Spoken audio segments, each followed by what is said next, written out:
Apenas 100 años después del comienzo de la civilización del automóvil, los expertos advierten de que hemos consumido la mitad de las reservas mundiales del petróleo que la naturaleza tardó millones de años en producir.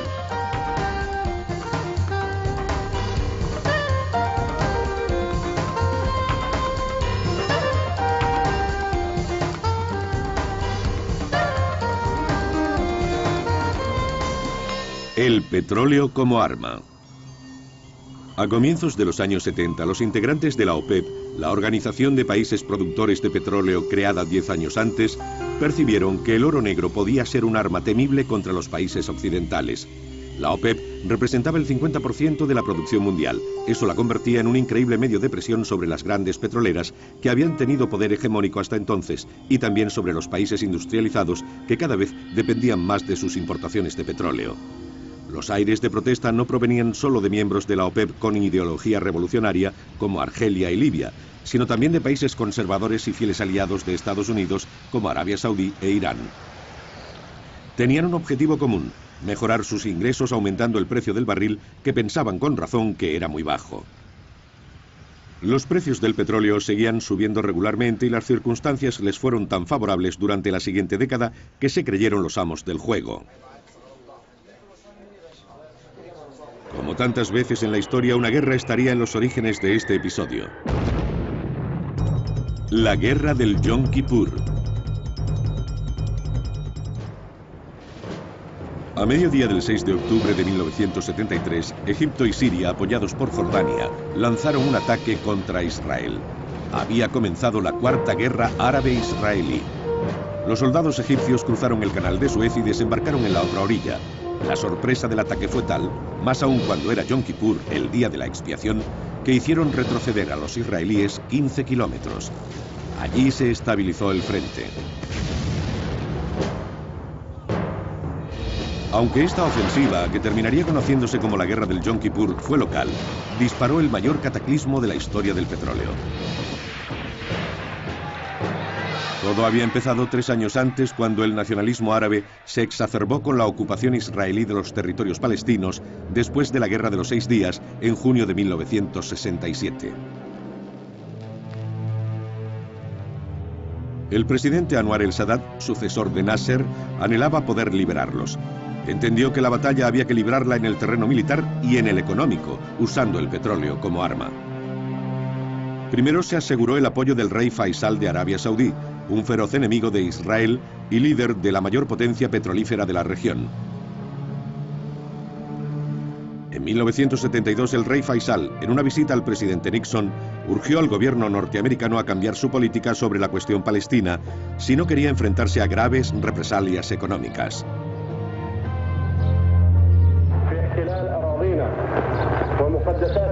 Este nacionalismo árabe estaba alimentado por la causa palestina y las demandas de los países de la OPEP. Ocurrió en el contexto de un profundo cambio del sistema monetario internacional, hasta entonces bajo el dominio exclusivo del dólar.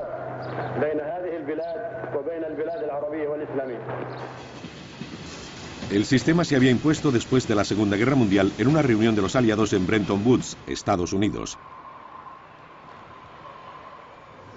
En aquel momento Norteamérica había alcanzado el cenit de su poder. Poseía los 2/3 de la reserva mundial de oro. El dólar se convirtió en la moneda de cambio del mercado internacional y los norteamericanos prometían solemnemente la convertibilidad del dólar en oro.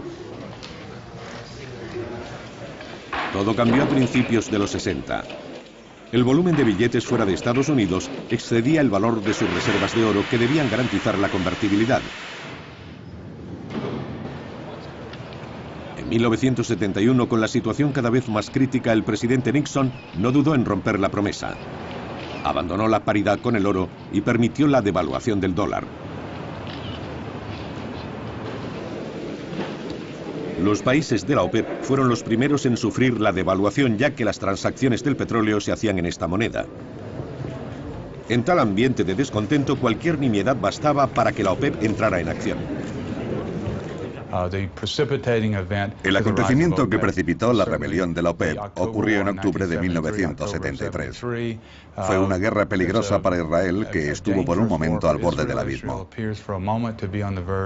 Estados Unidos apoya abiertamente a Israel y en plena guerra las naciones árabes usan la única arma a su alcance, el petróleo.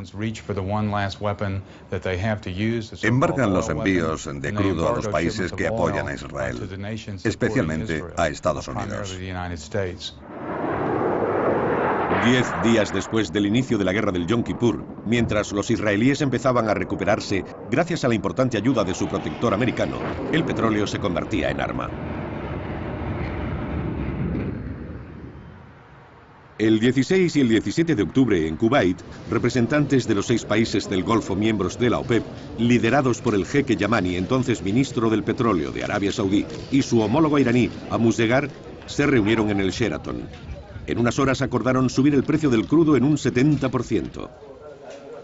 Al día siguiente, Yamani aumentaba la presión proponiendo el recorte de un 5% mensual en la producción hasta que las tropas israelíes abandonaran los territorios ocupados.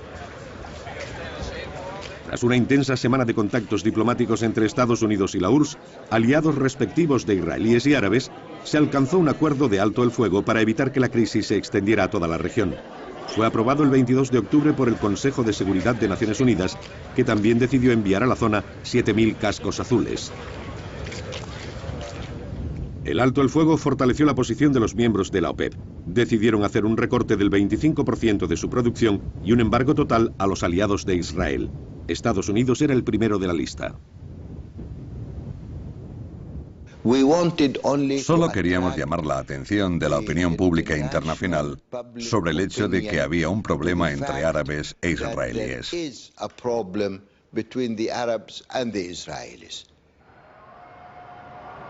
El último acto de esta rebelión ocurrió en Teherán el 23 de diciembre, cuando la OPEP decidió un incremento del 13%.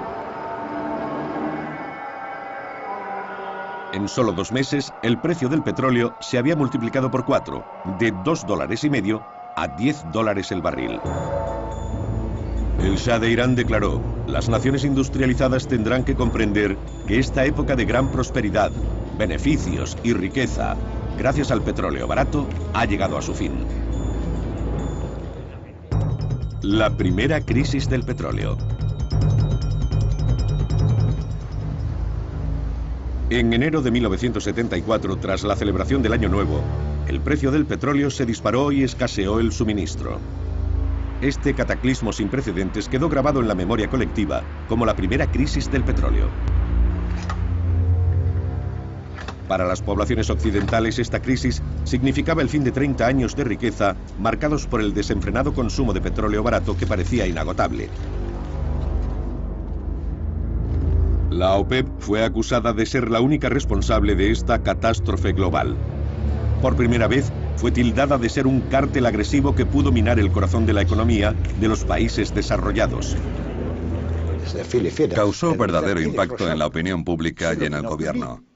Pero había una pregunta. Hasta cierto punto se podía entender que esos países árabes impusieran un embargo durante la guerra con Israel, al que estaban apoyando algunos países. Y más cuando el rey Faisal de Arabia Saudí tenía un fuerte sentimiento nacionalista y quería seguir una política de independencia.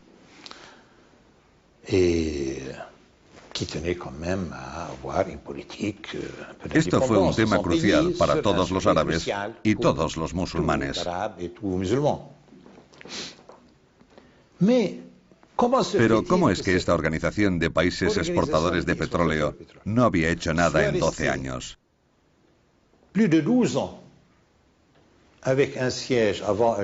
Tenían su sede en Ginebra y luego en Viena. Se habían reunido periódicamente para hablar de beneficios y tasas. Pero de repente se armaban de valor y decidían cuadruplicar el precio del petróleo.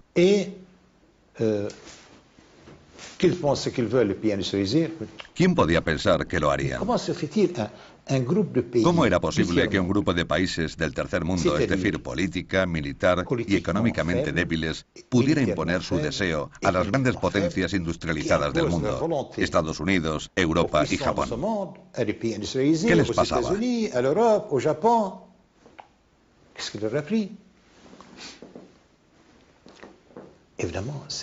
Ante los hechos, la OPEP se había convertido en un cártel. Pero esta visión era teatro, puro teatro. No ocurrió así. A la OPEP no se le hubiera ocurrido por nada del mundo cuadruplicar los precios, y ni siquiera un 10%, sino ocultar algo. Este espectacular aumento de precios se debió a una amenaza que pendía sobre los países industrializados y especialmente sobre Estados Unidos desde finales de los años 60. El presidente Nixon, advertido por sus consejeros, se dio cuenta de que el consumo de combustible seguía creciendo en su país y que cada vez dependía más del petróleo de Oriente Medio. Este oro negro era tan barato que a medio plazo resultaría fatal para la industria petrolera americana, cada vez menos competitiva por el agotamiento gradual de sus reservas. ¿Qué se podía hacer para resolver el problema sin arruinar a los magnates americanos del petróleo? Después de la primera crisis del petróleo, después de lo que se llamó la Guerra del Yom Kippur, en octubre de 1973, hubo razones que hacían necesario un cambio. Un fuerte aumento de los precios era casi inevitable.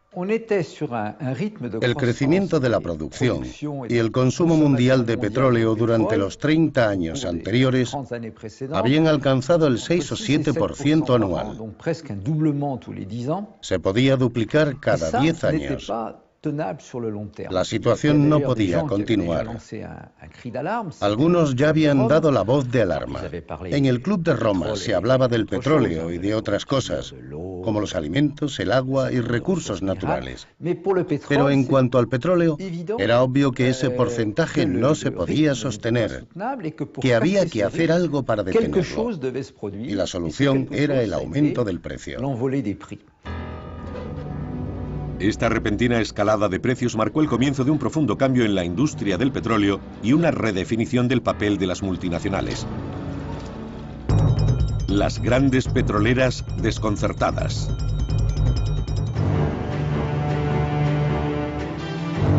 Hasta finales de los años 70, las multinacionales controlaban todo el proceso, desde la perforación hasta el final. Aplicaban el modelo de integración vertical establecido por John D. Rockefeller un siglo antes. Rockefeller fue el brillante fundador del primer imperio petrolero en 1870, la Standard Oil. Después de la primera crisis, todo cambió cuando las compañías se vieron obligadas a hacer drásticas reformas.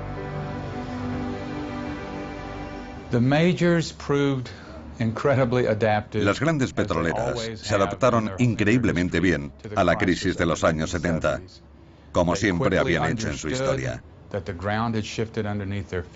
Comprendieron rápidamente que pisaban terreno peligroso y se centraron en advertir a los países productores de que si capitalizaban su acceso a la tecnología más moderna, conservarían el negocio que habían hecho en el pasado como contratistas en vez de como propietarios. Esta adaptación tuvo éxito para las principales compañías, aunque dificultó su negocio a nivel mundial.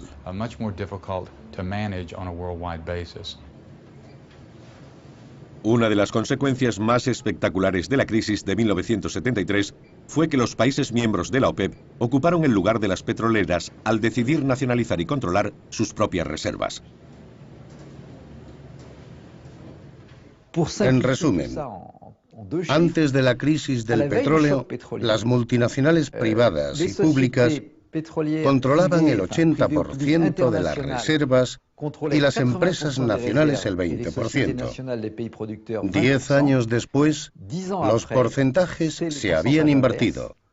y actualmente siguen siendo los mismos. Las empresas nacionales de los países productores controlan el 80% de la reserva mundial y las multinacionales el 20%. Aunque las compañías estaban contentas por no tener que decidir el precio del crudo, eran un elemento de distorsión entre los productores y consumidores. Después de la guerra de octubre, se dieron cuenta de que era demasiado riesgo y decidieron retirarse. Incluso se negaron a negociar con los productores el precio del crudo. Sin embargo, un precio alto siempre es bueno para las compañías. Obtienen grandes beneficios. Y usan esos enormes beneficios para explorar y desarrollar fuentes alternativas de abastecimiento. Esta transferencia de poder de las petroleras a los países de la OPEP iba a cambiar totalmente las reglas del mercado. Los mismos grupos controlaban desde la fase inicial a la final con un sistema de precios relativamente constante. El proceso estaba basado en contratos de medio a largo plazo, con un precio oficial para todas las compañías. Esa era la base de los contratos. Pero después de que la OPEP lo controlara todo, la primera consecuencia para las compañías que ya no controlaban toda la cadena fue que tuvieron un punto de vista menos claro sobre sus fuentes de suministro y en consecuencia tuvieron que abastecerse a corto plazo. Estas inseguridades debidas a la desaparición de un sistema oficial de precios favorecieron la aparición de un mercado libre donde el petróleo se negociaba cada día. Fue llamado mercado al contado y estaba controlado por agentes. Se caracterizaba por rápidas y a veces considerables fluctuaciones de precios. De ese modo el precio, el comprador e incluso el destino de una partida podía cambiar varias veces en una sesión.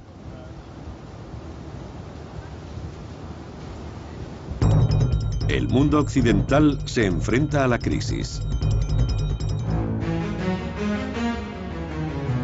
El incremento de la factura del petróleo en los países industrializados y especialmente en Europa provocó una inesperada crisis económica y social. Desempleo, bancarrota, cierre de empresas y estancamiento. Incluso se acuñó un nuevo término, estanflación. Eran realidades que la población de los países más ricos había olvidado desde los años de posguerra. Sin embargo, no fueron el único elemento negativo en este estado de alarma. Por primera vez, los expertos y el pueblo ya no percibieron la amenaza que podía representar el agotamiento de una energía no renovable como el petróleo. Debido a esta amenaza, los políticos, al menos en Europa, lanzaron campañas de concienciación, urgiendo a la población a ahorrar energía. En Francia tomó la forma de caza a los derrochadores, haciendo uso de las últimas técnicas multimedia de publicidad. En France, on n'a pas de pétrole, mais on a des idées. Quand vous restez en deuxième ou en troisième à haut régime, voici ce qui se passe.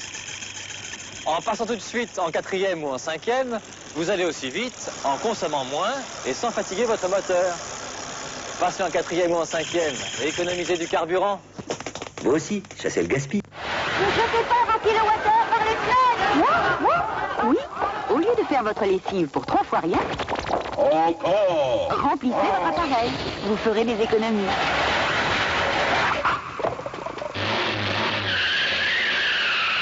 Et pourtant, c'est si simple d'économiser.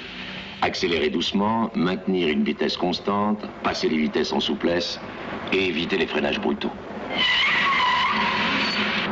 Les économies d'énergie, pensez-y. La otra consecuencia del incremento de los precios fue la estimulación de la investigación de técnicas más eficientes para la industria petrolera. La idea era que se podía recortar el precio si se encontraba mejor tecnología para producir petróleo. Dos de los resultados de esta disposición a una mayor inversión en tecnología fueron los sondeos sísmicos, nuevas técnicas que, usando potentes ordenadores, permitían explorar y ver bajo la superficie de la Tierra como nunca antes y predecir con precisión qué van a encontrar al perforar. También se han dado avances en la perforación, lo que permite a la compañía abrir numerosos pozos desde un solo enclave, es decir, perforar en el ángulo adecuado, cosas impensables 30 o 40 años antes y que fueron posibles en los años 70 y 80. Esto permitió que se explotara más petróleo caro. El Mar del Norte no se podría haber desarrollado con los precios de antes. Incluso podemos decir que habría sido imposible. Lo mismo que en Alaska. Permitió que se explotaran nuevos recursos y abrió la puerta a la explotación de lo que se llamó petróleo no convencional en alta mar, crudo muy pesado. También permitió impulsar el desarrollo de otras energías, especialmente la nuclear. Los yacimientos del Mar del Norte no fueron viables económicamente hasta los años 60. Eran muy difíciles de explotar pues estaban en aguas profundas, donde las condiciones meteorológicas eran duras, con frecuentes tormentas. El incremento de los precios en 1973 permitiría a las grandes petroleras invertir considerables cantidades para superar ese problema. La historia de Frigg, un yacimiento de gas entre las costas de Noruega y Escocia, fue un ejemplo de lo que el grupo Elf era capaz de hacer. Las cifras indican lo que se necesitó para explotar este yacimiento de gas y construir un archipiélago artificial de 5 plataformas semisumergidas de 30 metros de altura. Costó lo que 10 centrales nucleares. Se tardó 3 años en construir el equivalente a una ciudad de 200.000 habitantes y se necesitaron 450.000 toneladas de cemento y 50.000 toneladas de acero especial. Era 7 veces más pesada que la Torre Eiffel. Gracias a las mejoras técnicas y a la mano de obra experta, la producción del Mar del Norte se multiplicó por 5 entre 1974 y 1978. Ello permitió a países vecinos como Gran Bretaña o Noruega, pero también a otros países europeos, ser menos dependientes de la OPEP.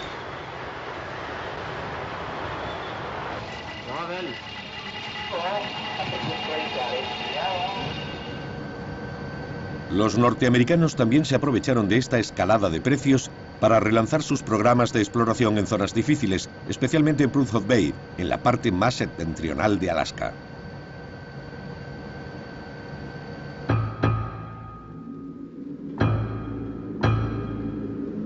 Las prospecciones habían empezado en esta zona después de la Segunda Guerra Mundial para satisfacer la demanda de la Marina estadounidense, pero aunque habían hecho prometedores descubrimientos, se rindieron ante las duras condiciones del Ártico.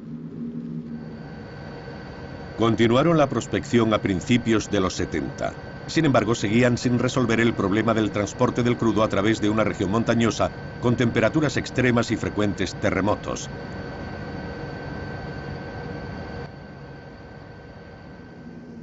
Esto llevó a la construcción del oleoducto Trans-Alaska, una gigantesca conducción de 1.270 kilómetros de longitud. Atraviesa Alaska desde el yacimiento de Prudhoe Bay al norte hasta el puerto de Valdez en el sur, siempre libre de hielo. Para dificultar las cosas, el oleoducto tuvo que construirse a 3 metros sobre el suelo para no interrumpir la migración anual de alces y caribúes. El resultado igualaba al logro tecnológico. En los últimos 30 años, el norte de Alaska ha sido la principal región petrolífera de Estados Unidos, con el 25% de la producción nacional. Sin embargo, este incuestionable éxito no fue suficiente para reducir la factura del petróleo y para tranquilizar las preocupaciones sobre una rápida disminución de la producción.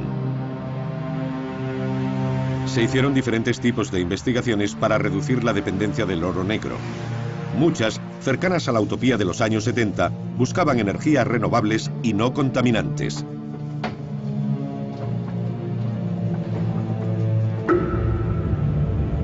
aparecieron en el paisaje los primeros aerogeneradores.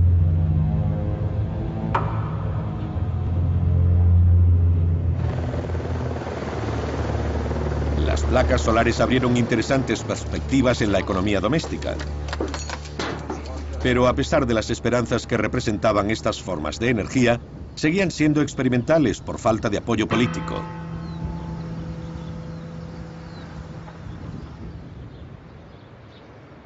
Las cosas fueron diferentes con la energía nuclear, que se llevaría la mejor parte en este esfuerzo por la diversificación.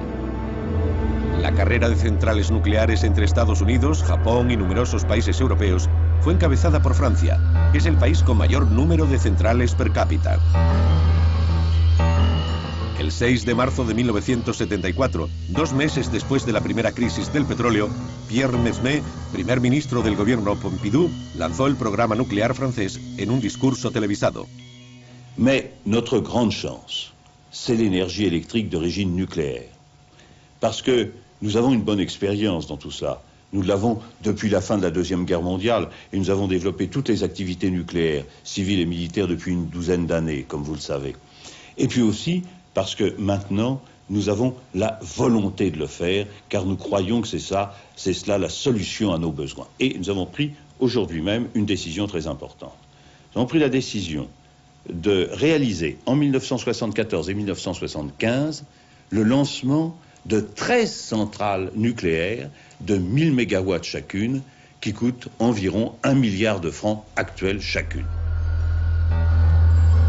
Este discurso fue considerado una victoria por los partidarios más radicales de la energía nuclear. Había gente muy influyente al frente de la compañía eléctrica francesa.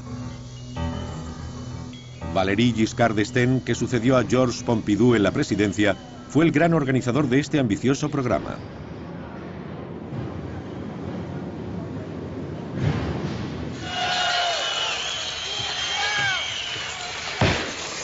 Apenas había empezado cuando mucha gente mostró su descontento en toda Francia. Como las centrales nucleares se habían construido sin consultar a la población, muchos temían los peligros que representaban. La situación empeoró con las acciones de los activistas antinucleares. Se manifestaron en Francia y en casi todo el mundo, y marcaron el comienzo de los actuales movimientos y partidos ecologistas. Sin embargo, esta determinación no bastó para detener la red nuclear. En los siguientes años, Francia construyó 19 centrales que albergarían 58 reactores de 62.000 megavatios cada uno.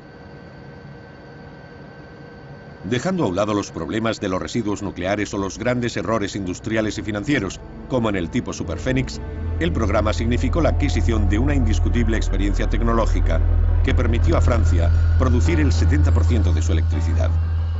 El uso civil de la energía nuclear, el ahorro de energía junto a la explotación de yacimientos petrolíferos no convencionales, son ejemplos del dinamismo de los países industrializados y del poder innovador que les permitió limitar los efectos de la crisis. Pero 5 años después, la crisis conoció un repentino desarrollo a gran escala. Esta vez, la segunda crisis del petróleo no la propició una guerra, sino una revolución que convulsionó a Irán en los años 70 y 80. La segunda crisis del petróleo. Como en tiempos de Mossadegh, héroe de la nacionalización de la compañía anglo-iraní de 1951, la revolución islámica contra el Shah de Irán empezó con una huelga de trabajadores del petróleo en octubre de 1978. En pocos días, la huelga paralizó la refinería de Abadán, una de las mayores del mundo, se extendió a todo el sector e inflamó al país. El ayatolá Khomeini, el más feroz oponente del Shah, que estaba en el exilio en un pueblo francés cercano a París, llamó solemnemente a la resistencia. Ir a la huelga en la industria del petróleo es obedecer la palabra de Dios. Su mensaje caló y en poco tiempo no se extraía una gota de petróleo en un país que producía 6 millones de barriles al día. Esta crisis ocurrió en otoño, una estación en la que las compañías almacenan todas sus reservas en previsión del invierno, e Irán era el segundo país exportador de la OPEP detrás de Arabia Saudí. La escasez no se notó inmediatamente porque la mayoría de los países de la OPEP intentaron compensar la falta de la producción iraní. Los precios empezaron a subir desde el principio del conflicto. ¿A qué fueron debidas estas reacciones irracionales que los especialistas llamaron histeria de precios? No es solo un fenómeno económico, también lo es psicológico. Es la proclamación pública a consumidores, políticos y productores del mundo desarrollado de que ya no tienen el control de su destino energético. Ese impacto psicológico también causó presiones inflacionistas a largo plazo. Una inflación construida sobre el miedo, como se vio en el 78 y 79, con la revolución iraní y el aumento de los precios. En parte, fue una respuesta psicológica al recuerdo de 1973, cuando la gente supo que ya no controlaba sus propios recursos de energía. No sabía cómo protegerse en el futuro. Ese impacto psicológico subió el precio del petróleo en 1979 y 1980. En 1979 la inquietud se convirtió en rebelión liderada por los mulás. El Shah, enfermo y debilitado físicamente, no podía controlar la situación y los norteamericanos, exasperados por su creciente megalomanía, terminaron por abandonarlo. Había llegado hasta el cenit de su poder gracias al petróleo tras la caída de Mossadegh, y el petróleo fue el que desencadenó su ruina. El 16 de enero de 1979 se vio forzado a abandonar su país y partir al exilio para siempre. El 23 de enero, una semana después, Teherán recibía al ayatolá Khomeini como un héroe. Su regreso del exilio marcó el comienzo de la revolución islámica. El caos subsiguiente agravó la crisis que ya se había iniciado en el mercado del petróleo. Se notaba la escasez a pesar de los esfuerzos de Arabia Saudí de mantener el equilibrio entre la oferta y la demanda, produciendo su máximo, pero todo fue en vano. Entre diciembre de 1978 y mayo de 1979, el precio del barril aumentó hasta un 175% en algunos países. En este convulso contexto, se produjeron los problemas fronterizos entre Irán e Irak en la región de Chat el Arab, una zona muy rica en petróleo. El Shah y Saddam Hussein habían firmado un pacto de no agresión 5 años antes en Argel, que debería poner fin al secular conflicto sobre el límite fronterizo. Pero los tiempos habían cambiado. Tras la caída del Shah, Saddam Hussein pensó que ya no tenía que respetar el acuerdo. Más aún cuando contaba con el apoyo político y económico de los países del Golfo, preocupados por el ascenso del islamismo revolucionario iraní y felices dejando hacer el trabajo sucio al señor de Bagdad. Los países occidentales y la URSS también aprobaron el régimen no religioso y moderno de Bagdad. Lo consideraron un escudo contra el islamismo chií y lo dejaron hacer a su antojo. Con el visto bueno de traficantes de armas de todo tipo, Saddam Hussein invadió Irán en septiembre de 1980. Le dijo a sus tropas que sería solo un paseo. Terminaron siendo 8 años de atrocidades cometidas por ambos bandos. Niños soldados usados como escudos humanos, civiles gaseados y cientos de miles de muertos y heridos. El petróleo se convirtió rápidamente en una gran ventaja estratégica en esta guerra fratricida entre dos de los más prósperos países productores de la OPEP. Los yacimientos eran los objetivos más deseados de los ataques terrestres, marítimos y aéreos para ambos bandos. La destrucción masiva provocó el miedo en los mercados del petróleo y disparó la especulación. Este recalentamiento económico duró hasta mediados de los 80, más de 10 años después de la primera crisis del petróleo. Ralentizó el crecimiento de los países occidentales, pero tuvo efectos aún más terribles en los del tercer mundo que no producían petróleo. El aumento de su factura energética, que podía representar el 90% de sus importaciones, tuvo dramáticas consecuencias económicas y sociales y los llevó al estancamiento. Después de esperar que salieran del subdesarrollo en los años 60, los 70 abrieron para ellos un largo periodo de deudas, inestabilidad política y emigración en masa, causadas principalmente por la crisis del petróleo. Para los países de la OPEP, la escalada de precios supuso el efecto contrario. Los petrodólares, una nueva palabra acuñada después de la primera crisis, inundaron la economía.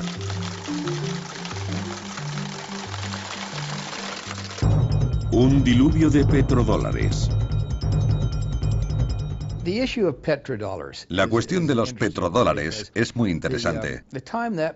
Se convirtió en un término importante en los años 70, cuando se disparó el precio del petróleo. Durante un breve periodo de tiempo, la mayoría de los países de la OPEP hizo circular su dinero. En Arabia Saudí, por ejemplo, la diferencia de ingresos per cápita entre los años 70 y principios de los 80 es asombrosa. Durante ese periodo, el excedente de los países de la OPEP se elevó a 700.000 millones de dólares. ¿Qué uso le dieron a tanto dinero? La cuestión de los efectos del tremendo enriquecimiento de los países productores es muy controvertida y difícil, porque suele haber puntos de vista extremos. Se dice que esos países derrocharon dinero, que se limitaron a construirse palacios y a comprar armas en Occidente. Yo creo que las cosas son más complejas. En primer lugar, al visitar esos países se ve que se han transformado notablemente y que la mayoría se han desarrollado. Las ciudades no tienen nada que ver con lo que eran hace 40 años. El sistema educativo ha mejorado en gran medida en los Emiratos, Kuwait, Qatar e incluso en Arabia Saudí. Los países se han transformado por completo. Decir que no se ha hecho nada es desconocer la realidad. Es cierto que en algunos casos no se ha invertido bien el dinero. Ha habido gastos militares extravagantes y demasiado lujo. Los estados no se diferencian mucho de sus gentes.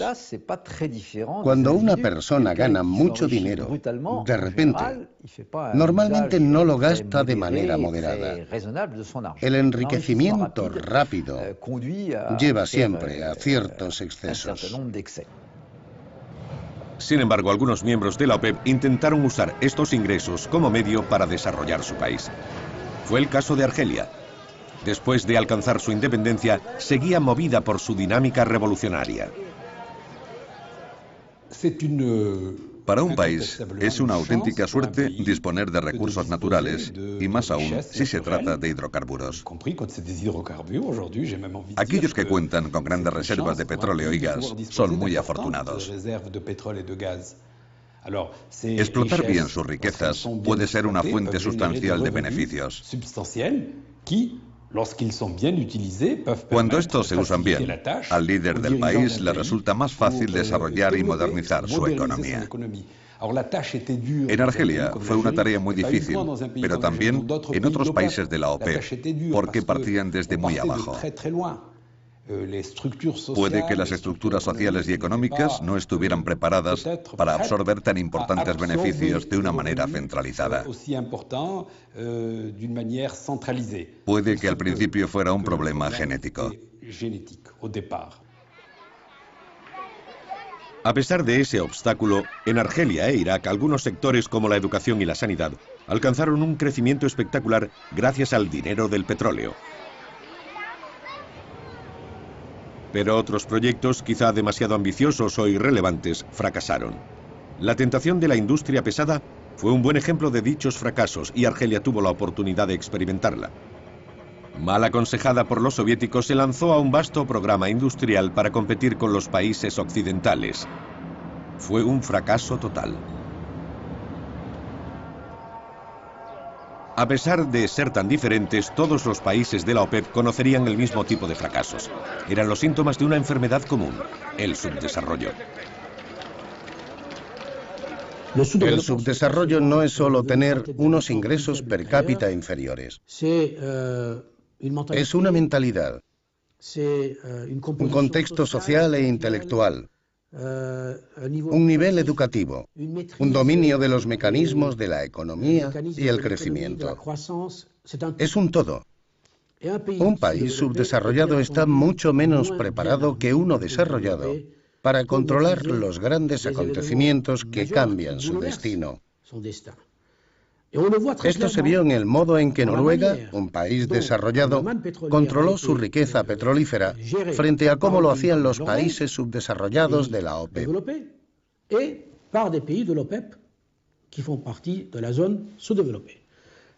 Noruega no sufrió los problemas de los países de la OPEP porque congeló rápidamente una parte de los beneficios petroleros para no desestabilizar su economía. Une partie des flux pétroliers, des revenus pétroliers, pour ne pas déstabiliser son économie. Car este segundo factor es esencial. En todos los tipos de economía, desarrollada o subdesarrollada, las consecuencias son inevitables cuando hay un factor desestabilizador y no se puede hacer una separación entre ese factor y el resto de la economía. On en subit immédiatement et de manière inéluctable les conséquences. El tercer factor es específico de todos los ingresos, provengan del petróleo o no. Una renta es, por definición, la garantía de una fuente de dinero permanente, durable e importante. Para los responsables de un país, es una puerta abierta a la comodidad. No importa si las cosas van mal, la renta, sea del petróleo o no, le dará el impulso necesario. En Nigeria, sexto exportador del mundo, ese ingreso tuvo consecuencias catastróficas. Este país, situado en la zona tropical húmeda, es uno de los más habitados del continente africano y también uno de los más ricos en hidrocarburos. Cuando empezó a conseguir dinero con el petróleo, la gente dejó de cultivar cacao y cacahuete, su principal riqueza desde la época colonial. En pocos años, la mayoría de las tierras quedaron baldías.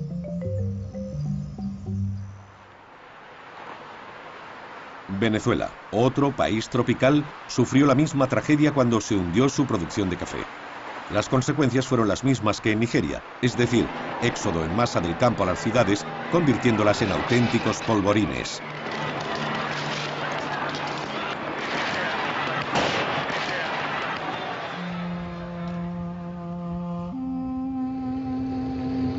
Nada de esto ocurrió en las monarquías del Golfo. En el desierto surgieron nuevas ciudades gracias a los beneficios de las compañías occidentales. Eran el mejor ejemplo de los milagrosos efectos del oro negro sobre unos países desérticos y poco poblados, sin más riqueza que los ingresos del petróleo.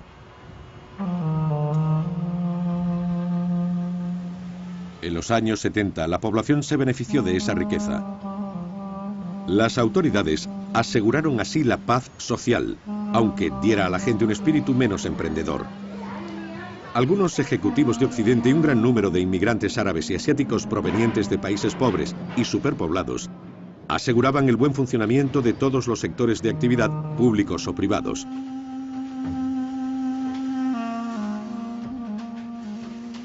Las familias dirigentes aprovecharon los años de abundancia para enriquecerse aún más, invirtiendo una parte sustancial de los ingresos del petróleo de sus países en redes financieras internacionales que llevaron al deterioro de sus propias naciones.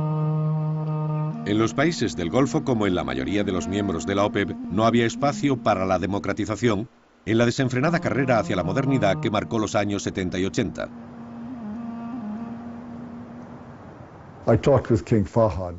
Hablé con el rey Fahd justo antes de irme de allí. Fue la última reunión que tuve con él como embajador. Hablamos sobre el uso de su riqueza. Él creía en Dios. Le dije que él no había puesto el petróleo en el subsuelo, que lo había hecho el Creador.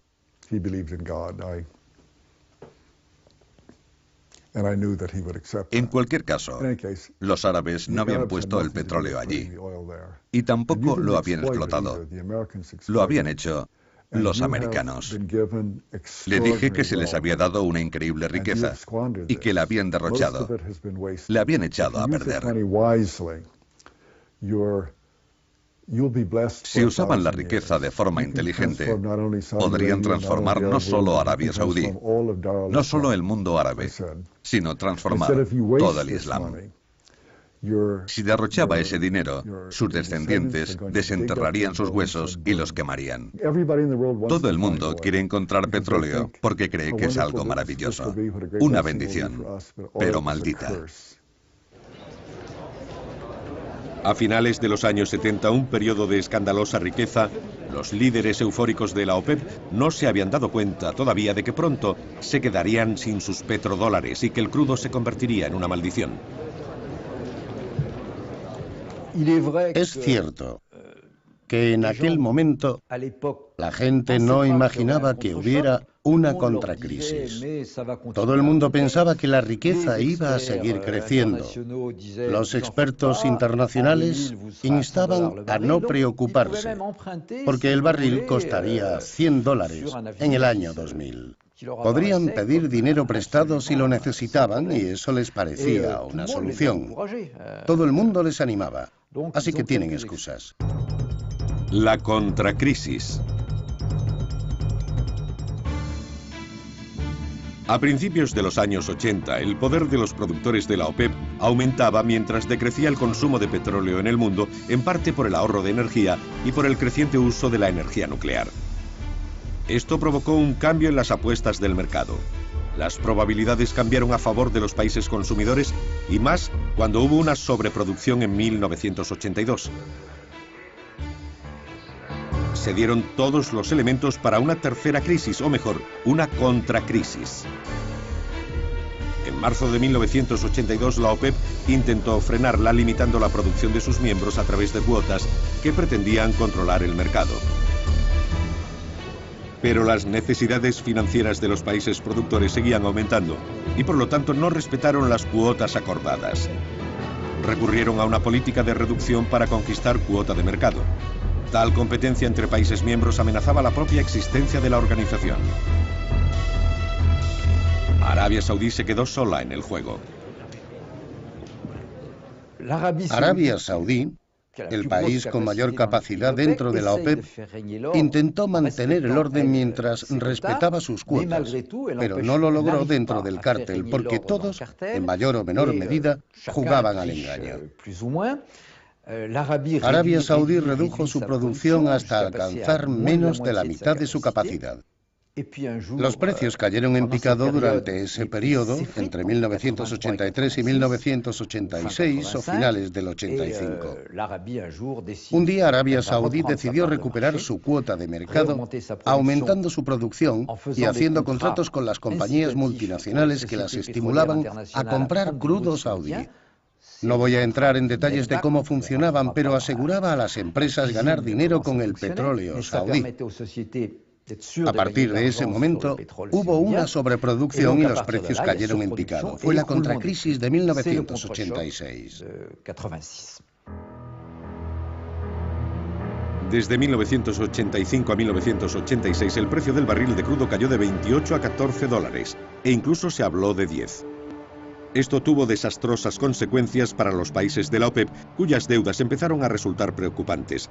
Fue el final de un periodo de ilusión, como dijo el jeque Yamani, exministro del petróleo de Arabia Saudí. Todo empezó con pasión y alegría. Después, pese a nuestra advertencia de las posibles consecuencias negativas, algunos decidieron elevar el precio. Todos consiguieron enormes beneficios y se lanzaron a un desmesurado proyecto de desarrollo como si la riqueza fuera a durar siempre. Fuimos víctimas de momentos de placer.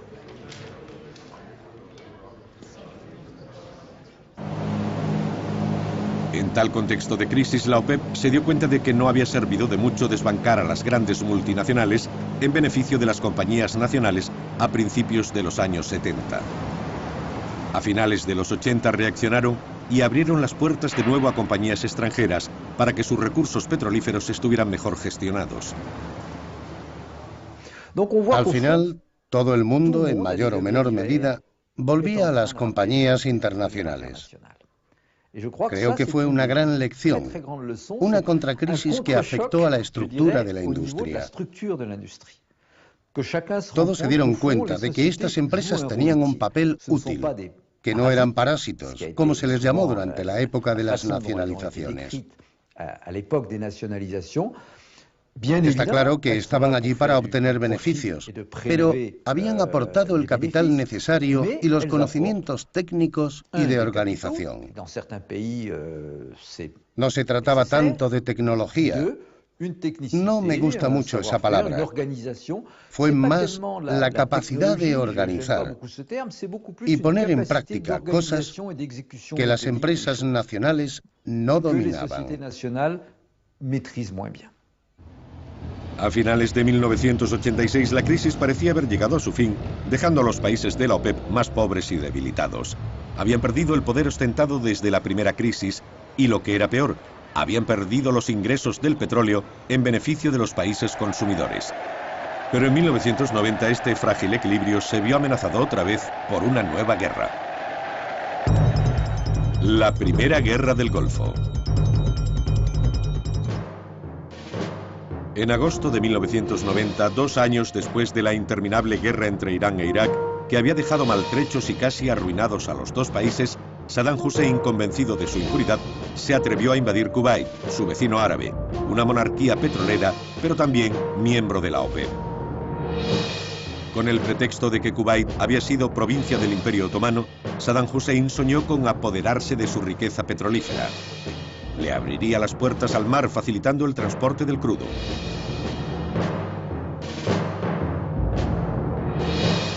Tras una fácil conquista, Saddam Hussein controlaba más de 1/5 parte de la producción mundial. Pero su victoria no duró mucho.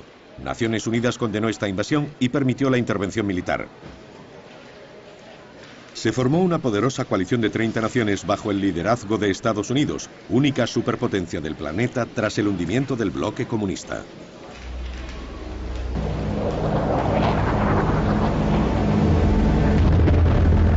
En la noche del 17 al 18 de enero de 1991, los ataques aéreos dieron comienzo a la operación Tormenta del Desierto. Durante 43 días, un intenso bombardeo y ataques aéreos de alta precisión destruyeron la infraestructura de Irak y aplastaron a las tropas que habían ocupado Kuwait.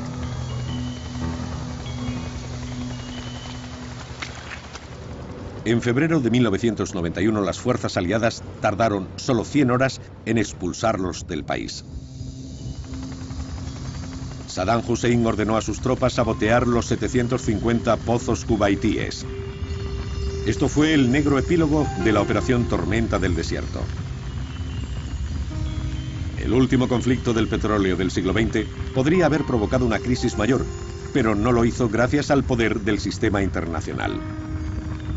En los años siguientes, la producción cubriría un siempre creciente consumo de petróleo. Pero tras esta aparente buena salud, acecha una amenaza global. Las reservas terminarán por agotarse. Esto provocará el agravamiento de las tensiones y las crisis que han salpicado la historia del petróleo desde hace un siglo. ¿Cómo nos las arreglaremos? Este será uno de los mayores desafíos que tendremos que afrontar en el siglo XXI.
que hicieron retroceder a los israelíes 15 kilómetros.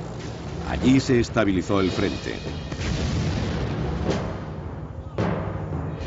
Aunque esta ofensiva, que terminaría conociéndose como la Guerra del Yom Kippur, fue local, disparó el mayor cataclismo de la historia del petróleo.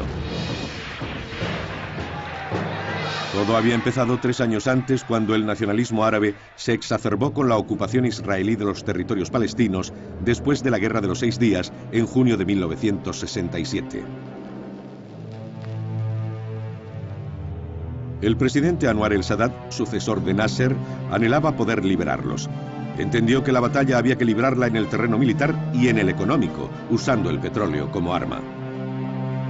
Primero se aseguró el apoyo del rey Faisal de Arabia Saudí, un feroz enemigo de Israel y líder de la mayor potencia petrolífera de la región.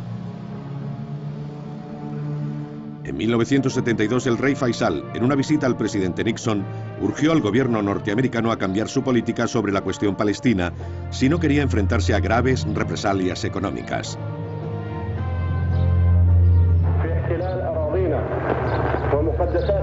Este nacionalismo árabe estaba alimentado por la causa palestina. Representaba el 50% de la producción mundial. Eso la convertía en un increíble medio de presión sobre las grandes petroleras que habían tenido poder hegemónico hasta entonces, y también sobre los países industrializados que cada vez dependían más de sus importaciones de petróleo.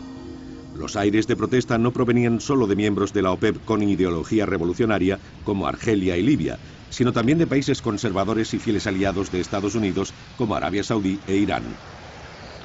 Tenían un objetivo común: mejorar sus ingresos aumentando el precio del barril, que pensaban con razón que era muy bajo.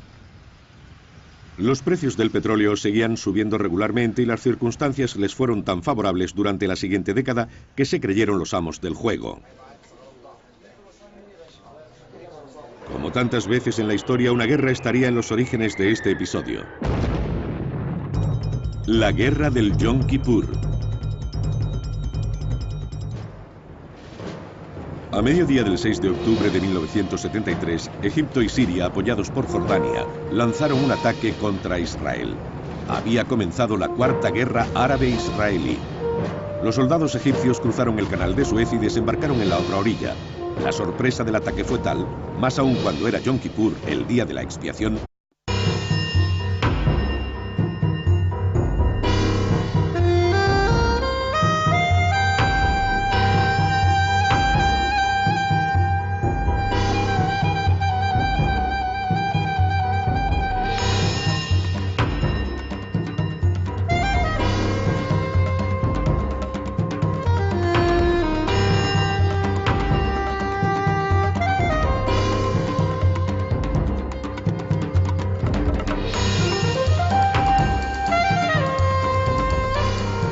Apenas 100 años después del comienzo de la civilización del automóvil, los expertos advierten de que hemos consumido la mitad de las reservas mundiales del petróleo que la naturaleza tardó millones de años en producir.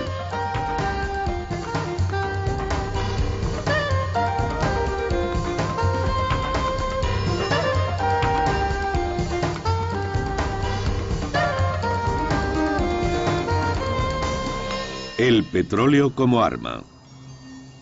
A comienzos de los años 70, los integrantes de la OPEP, la Organización de Países Productores de Petróleo creada 10 años antes, percibieron que el oro negro podía ser un arma temible contra los países occidentales, la OPEP y las demandas de los países de la OPEP. Ocurrió en el contexto de un profundo cambio del sistema monetario internacional, hasta entonces bajo el dominio exclusivo del dólar.